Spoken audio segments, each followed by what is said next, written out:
దేవుని పరిశుద్ధ నామానికి మహిమ కలుగునుగాక.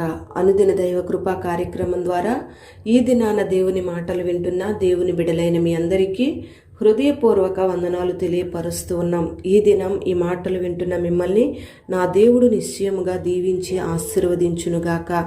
ఎఫెసీ పత్రిక 5వ అధ్యాయం 17-18 వాక్యాలను మనం గమనిస్తే ఎఫెసీ సంఘముతో పౌలు హెచ్చరిస్తూ ఉన్నాడు, మీరు ఆత్మపూర్ణులై ఉండుడి అని.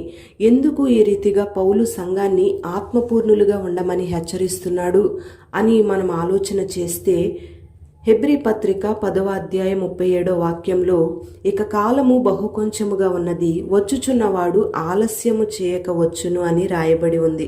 ప్రియ దేవుని బిడ్డలారా, ఈ దినాలలో చాలా మంది సంఘానికి వెళ్తూ ఉన్నారు, కానీ ప్రభువు రాకడ సూచనలను గమనించి ఆయన రాకడ కొరకు సిద్ధపడే వాళ్ళు చాలా అరుదుగా కనబడుతూ ఉన్నారు. అందుకే యేసయ్య శరీరధారిగా ఉన్న దినాలలో ఆయన రాకడను గూర్చి అనేక సంభవాలను మనకు వివరిస్తూ మెలకువ కలిగి ఉండమని ఆయన హెచ్చరిస్తూ వచ్చాడు.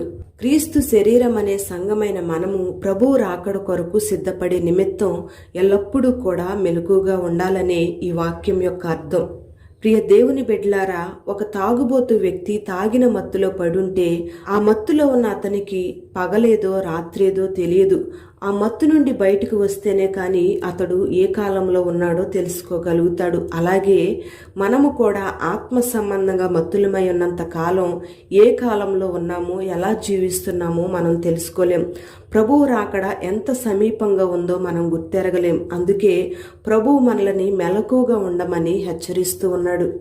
మరి ప్రభువు రాకడ కొరకు మనం మెలకువగా ఉండాలి అంటే ఏం చేయాలి అని ఆలోచన చేస్తే, లూకాసు వార్త 21వ అధ్యాయం 34-36 వాక్యాలను మనం గమనిస్తే, మనం తిండి వలన మత్తులం కాకుండా ఐహిక విచారాల వలన మన హృదయాలను మందం చేసుకోకుండా ఉండాలని ప్రభువు ఈ వాక్యంలో హెచ్చరిస్తూ ఉన్నాడు. ఆత్మీయ స్థితిలో మెలకువ లేని అనుభవం ఏంటి అంటే ఐహిక విచారాలు కలిగి ఉండడమే.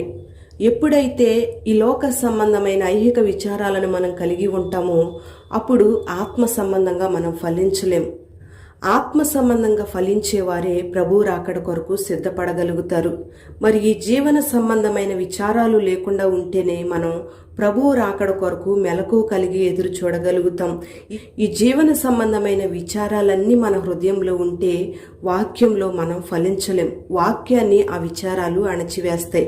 అందుకే పౌలు భక్తుడు ప్రభువునందు ఎల్లప్పుడూ ఆనందించండి అని వాక్యము ద్వారా మనతో మాట్లాడుతూ ఉన్నాడు.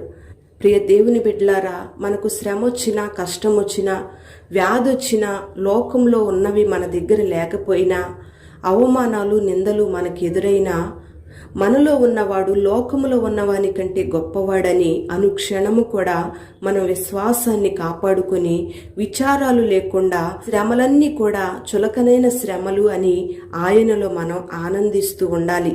ఆత్మీయ జీవితంలో ఒక మంట కలిగిన వ్యక్తులంగా జీవించడమే మెలకువ కలిగిన జీవితం.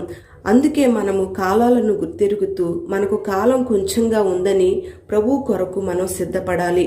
ప్రియ దేవుని బిడ్డలారా, దినాలు గడిచే కొద్దీ, నీ ఆయుష్కాలం పెరిగే కొద్దీ నువ్వు ఆత్మ సంబంధంగా బలహీనం కాకుండా బలవంతునిగా మార్చబడాలి. ప్రియ దేవుని బిడ్డలారా, మనం బలహీనులం కాకుండా పరిశుద్ధులంగా బలవంతులంగా ఉండాలనే ప్రభు యొక్క ఉద్దేశం. మరి మన విరోధి అయిన అపవాది అనుక్షణము కూడా మనల్ని బలహీనులుగా చేయడానికి ప్రయత్నం చేస్తూ ఉన్నాడు. ప్రియ దేవుని బిడ్డలారా, మీరు గమనించాలి, బలవంతులైన వాళ్లే దేవుని రాకడలో కొనిపోబడతారు. ప్రియ దేవుని బిడ్డలారా, మోషే జీవితాన్ని మనం గమనిస్తే ఆ మోషే చనిపోయేంత వరకు కూడా మోషేకు సత్తువ తగ్గలేదని, దృష్టి మాంద్యం లేదని మనం లేఖనాల్లో చదువుతూ ఉన్నాం. శరీర సంబంధమైన సత్తువ తగ్గలేదని కాదు గాని ఆత్మ సంబంధంగా అతడు బలవంతుడిగానే ఉన్నాడు. దృష్టి మాంద్యము అన్న మాటను మనం గమనిస్తే, మోషే తనకు కలుగబోయే బహుమానం మీద మోషే దృష్టి నిలిపాడు. దేవుడు అతనికిచ్చే బహుమానం కొరకే అతడు ఎదురు చూశాడు. మోషే ఐగుప్తును ఏ గురి కలిగి విడిచిపెట్టాడో దాని మీదే అతడు దృష్టి నిలిపాడు. ఒక గురి కలిగిన జీవితాన్ని అతడు జీవించాడు. ప్రియ దేవుని బిడ్డలారా, మనము కూడా మన జీవితంలో ఎందు నిమిత్తం మనం రక్షించబడ్డామో ఆ గురిని చెదరిపోకుండా చూసుకోవాలి.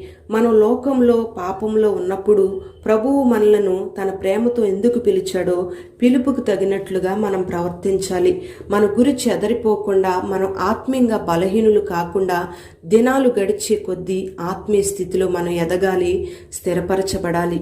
అన్ని విషయాలలో క్రీస్తు వలె ఉండడానికి మనం ప్రయత్నం చేయాలి. ప్రియ దేవుని బిడ్డలారా, ఎవరైతే క్రీస్తు వలె ఎదుగుతారో వాళ్లే మహిమ కలిగిన సంఘముగా మార్చబడతారు. మరి ఈ మహిమ కలిగిన సంఘము కొరకే ప్రభువు తన ప్రాణాన్ని అర్పించాడు. రేపటి దినాన ప్రభువు ఈ మహిమ కలిగిన సంఘము కొరకే రాబోతూ ఉన్నాడు. అందుకే మనం అందరము కూడా బలహీనమైన జీవితాన్ని విడిచిపెట్టి బలవంతులంగా జీవించాలి. అంతేకాకుండా మహిమ కలిగిన సంఘమైన మనము ముడత, మచ్చ, డాగు, కళంకం లేని సంఘముగా ఉండాలి. ఒక మనిషి వయసు పెరిగే కొద్దీ శరీరం ముడత పడిపోయి శరీర సంబంధంగా ఆరోగ్య విషయంలో బలహీనమైపోతాడు. యవ్వన కాలంలో తాను నడిచినంత దూరం వృద్ధాప్యంలో నడవలేడు.